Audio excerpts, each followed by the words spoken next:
News state Madhya Pradesh Chhattisgarh देख रहे हैं आप और मैं हूं पूजा शर्मा। मुख्यमंत्री तीर्थ दर्शन योजना फिर शुरू होने पर विधायक रामेश्वर शर्मा ने भोपाल के प्रमुख स्थानों पर लगाए होर्डिंग बैनर्स और इसको लेकर चर्चा का विषय अब ये बन गया है। पोस्टर के जरिए कांग्रेस पर तंज कसा। ऐसे में उन्होंने तंज कसते हुए लिखा, तीर्थ दर्शन यात्रा जिन्होंने बंद कराई थी वो भी जा सकते हैं। राजधानी में बड़ी बड़ी होर्डिंग्स लगाकर बीजेपी विधायक ने कांग्रेस पर तंज कसा है।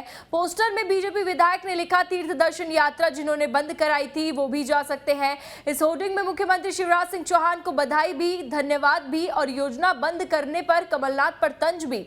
दरअसल कल से मुख्यमंत्री तीर्थ दर्शन योजना दोबारा शुरू हो रही है।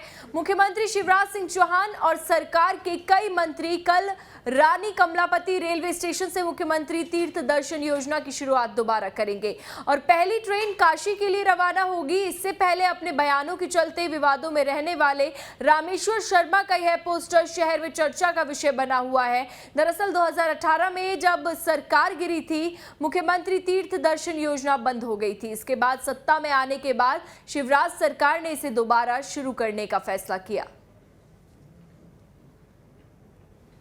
मध्य प्रदेश में एक बार फिर से मुख्यमंत्री तीर्थ योजना की शुरुआत होने जा रही है। ये योजना तो शुरू हो रही है मगर इससे लेकर सियासत भी शुरू हो चुकी है।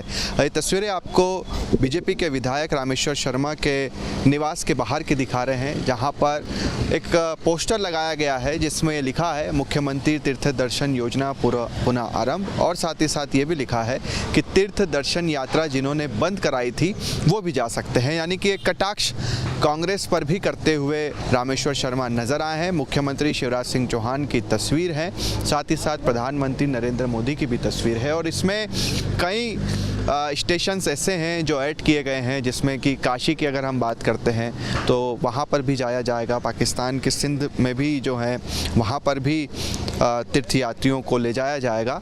तो एक बड़ी योजना 19 अप्रैल से जो है वो शुरू होने जा रही है। रानी कमलापति स्टेशन से जो पहली ट्रेन है वो सीधे काशी जाएगी और इसमें कटाक्ष भी कांग्रेस पर है। बीजेपी का कहना है कि ये एक महत्वपूर्ण योजना थी, महत्वाकांक्षी योजना थी और इसे कांग्रेस ने बंद कर दिया था, मगर एक बार फिर से इस योजना को पुनः शुरू किया जा रहा है।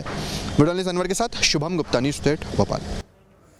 जितेंद्र हमारे सहयोगी इसी खबर पर ज्यादा जानकारी के लिए जुड़ गए हैं। जितेंद्र, देखिए जिस तरीके से ये पोस्टर लगाया गया, पोस्टर पर कांग्रेस पर तंज कसा गया है। ऐसे में देखिए तीर्थ दर्शन योजना की बात करें तो पहले इस योजना को बंद करा दिया गया था जब कांग्रेस सत्ता छोड़ दिया था कांग्रेस ने। तो ऐसे में इस योजना को फिर से शुरू कराया गया, तो तंज कसना तो आमतौर पर जाहिर सी बात हो गई है। बिल्कुल, देखिए जिस प्रकार से मध्य प्रदेश में पोस्टर की राजनीति हो रही है, वाकई में ये पहली बार नहीं है। इसके पहले भी हमने देखा है कि लगातार अलग अलग योजनाएं हों या फिर अलग अलग बयानबाजी हो या फिर महंगाई का मुद्दा हो या तमाम वो मुद्दे हों जो लगातार गरमाए हुए हों, इनमें कहीं ना कहीं पोस्टर जरूर आपको मध्य प्रदेश की राजधानी भोपाल में दिख जाएंगे। इस बार भी देखिए मुख्यमंत्री शिवराज सिंह चौहान की जब एक बैठक हुई थी, चिंतन मंथन हुआ था और ये मंथन हुआ था पचमढ़ी में 2 दिवसीय जो बैठक हुई थी, उस दौरान ये निर्णय लिया गया था कि मध्य प्रदेश में एक बार फिर से मुख्यमंत्री तीर्थ दर्शन योजना को शुरू किया जाएगा और जितने भी बुजुर्ग हैं वो तीर्थ दर्शन कर सकेंगे। उनके साथ तमाम जो मंत्री हैं वो भी जाएंगे पहले दिन और उसके बाद इसको यथावत रूप से चलाया जाएगा। तो यहाँ पर देखिए अब इसी तीर्थ दर्शन योजना, क्योंकि इसकी शुरुआत अब इसी महीने में हो रही है, तो ऐसे में यहाँ पर जो तंज है वो विधायक रामेश्वर शर्मा की तरफ से किया गया है। तो देखिए रामेश्वर शर्मा को आपने हमेशा देखा होगा कि ये पहली बार ही नहीं है, हमेशा हर मुद्दे पर उनका जो एक बयान है वो ऐसा निकल कर आता है कि वाकई में वो कहीं ना कोई ऐसा मैसेज देते हैं जिससे वो चर्चाओं का विषय भी बनता है और उस पर राजनीति भी होती है। इस बार उन्होंने मुख्यमंत्री तीर्थ दर्शन योजना को लेकर जो पोस्टर लगाया है, उस पोस्टर के माध्यम से उन्होंने कहीं ना कहीं कांग्रेस पर तंज कसा है, कांग्रेस पर टारगेट किया है, कांग्रेस पर निशाना साधा है। मध्य प्रदेश में 15 महीने कमलनाथ की सरकार रही थी।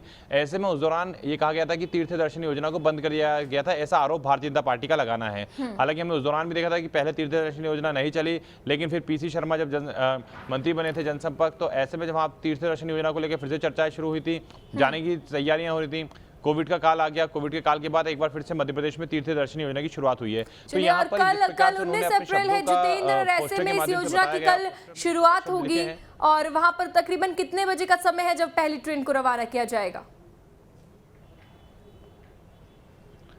हाँ बिल्कुल, देखिए अलग अलग समय पर अलग अलग ट्रेनों का जो समय है वो यहाँ पर होगा। इसमें अगर मैं आपको बता दूं, देखिए अलग अलग जगहों से ट्रेनें जा रही हैं। हर मंत्री को जिम्मेदारी दी गई है कि वो मंत्री उस ट्रेन के अंदर मौजूद रहेगा कल जो यात्रा जाएगी, और उसमें वो साथ में जाएगा। तो देखिए यहाँ पर महाकाल के दर्शन के लिए भी एक ट्रेन जाने वाली है, इसके अलावा द्वारकापुरी के लिए दर्शन के लिए भी ट्रेन जाने वाली है। तो सभी मध्य प्रदेश में अलग अलग स्टेशनों से जहाँ से जितनी संख्या है उसके आधार पर जो समय है वो डिसाइड किए गए हैं। कोई ट्रेन सुबह 7 बजे निकलेगी, कोई सुबह 8 बजे निकलेगी, कोई दोपहर 12 बजे निकलेगी, तो कोई रात के समय निकलेगी। लंबी दूरी की जो ट्रेनें हैं वो रात के समय निकलेंगी। तो ऐसे में तमाम जो ट्रेनें हैं वो कल निकलेंगी। स्पेशल इन्हें ट्रेनें कहा जाएगा जो कि तीर्थ दर्शन योजना में शामिल की गई हैं। और इसी को लेकर विधायक रामेश्वर शर्मा ने कहा है कि जिन लोगों ने इस योजना को बंद किया था वे भी इस यात्रा में शामिल हो सकते हैं। यानी कहीं ना कहीं उन्होंने कांग्रेस पर निशाना साधा है, पूर्व मुख्यमंत्री कमलनाथ पर निशाना साधा है। उन्होंने ये बताने का प्रयास किया है कि तीर्थ दर्शन योजना को कमलनाथ शासनकाल में बंद कर दिया गया था, लेकिन वर्तमान में मुख्यमंत्री शिवराज सिंह चौहान ने एक बार फिर से शुरुआत की है, और जिन्होंने बंद की थी वो फिर से इसमें बैठकर अपने तीर्थ दर्शन योजना के का फायदा उठाते हुए तीर्थ दर्शन के लिए जा सकते हैं। तो अब देखना ये होगा कि तीर्थ दर्शन योजना जो मध्य प्रदेश सरकार की एक ऐसी योजना है जिसको कई राज्यों ने भी सराहा था, अब उस पर जिस प्रकार से राजनीति हो रही है, ये राजनीति आखिर कितनी और आगे तक जाती है और इसके क्या परिणाम सामने निकल कर आते हैं। चलिए जितेंद्र